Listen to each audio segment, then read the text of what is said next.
So right now we are talking to an amazing artist, Cat Staggs. If you have not seen her work, no sass face. If you have not seen her work, you are missing out for sure. And she's here at Celebration. She is prints, but that's only like the surface of the kind of stuff she does. Do you want to tell us like the big things you're working on right now? The big things I'm working on right now are Orphan Black for IDW, which is a blast. And it's gorgeous. And it's really fun to do.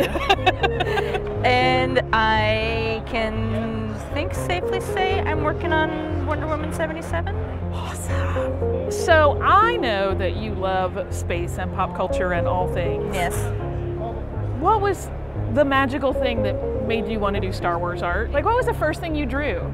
First Star Wars art I drew? Yeah. The only clear memory I have of art, Star Wars art as a kid, was making a shoebox movie. I love it. Was where we drew a bunch of things, taped them all together, then taped them to pencils and scrolled it through a shoebox. That's how artists are made. It was inspired by the Atari game that we just went like this. Yeah. I love it. So, everybody check out her stuff. Where can they find you? Catstaggs.com. So easy.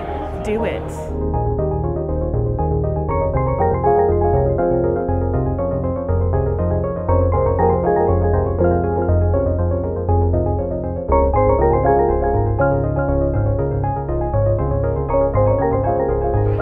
One of the coolest things about being at a convention like this, where it's all Star Wars all the time, is that you get to see really cool ways to share your fandom that you may not have thought of. And that's where this guy comes in.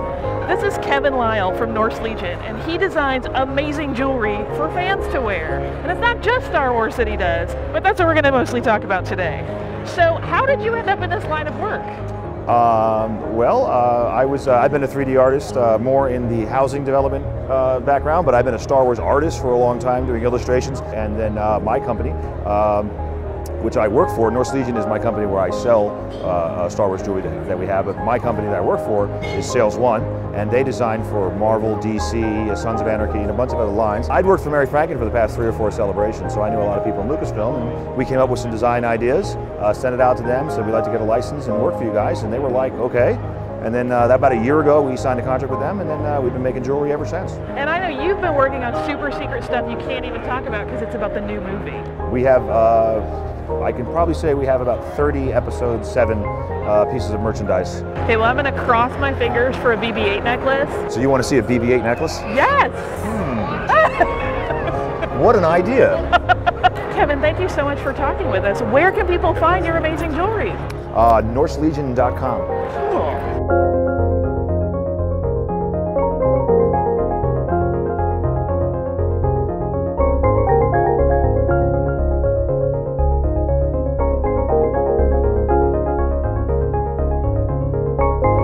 So we are now standing at what might be the most dangerous booth at Celebration, but in the best way. These are the people that make amazing armor for fans, and it is so cool. We're at the Anovos booth, and this is Joe Salcedo, a big wig at Anovos. Joe, tell us what you do. Well, I'm one of the co-founders of Anovos Productions, and I guess we make really cool things. No, but seriously, what we do is we do life-size costume replicas, and to a level of exacting quality so that it looks like you stepped right off the stage. And these guys are amazing, I can attest. They've had people walking around in the costumes. It looks so beautiful, even right up close. Thank you. So how did you end up working on Star Wars costumes? Well, it all started, with basically being kids, right? I mean, this is something that we've always wanted to do. It starts with just basic dress up, when you watch Star Wars for the very first time. And it later evolved to doing something a little bit more serious, where we said, one day, why don't we try making these costumes for real, using large manufacturing and licensing. And so that's when we approached Star Wars and said, you know what? Let's try to do something that no one else has ever really tried to do, and that's bring armor to a grander scale consumer market. And so that's what we're doing here. So here's a question. Getting ready for episode 7 stuff, what was your lead time to develop these to have them ready for the floor? That's a very interesting question.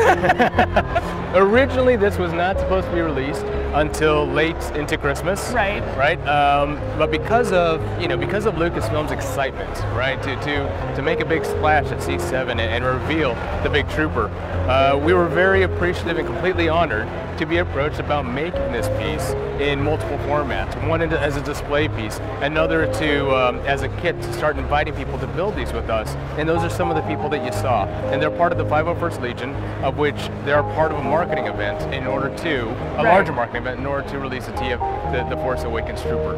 It's so amazing, like the gorgeous up close. Thank you.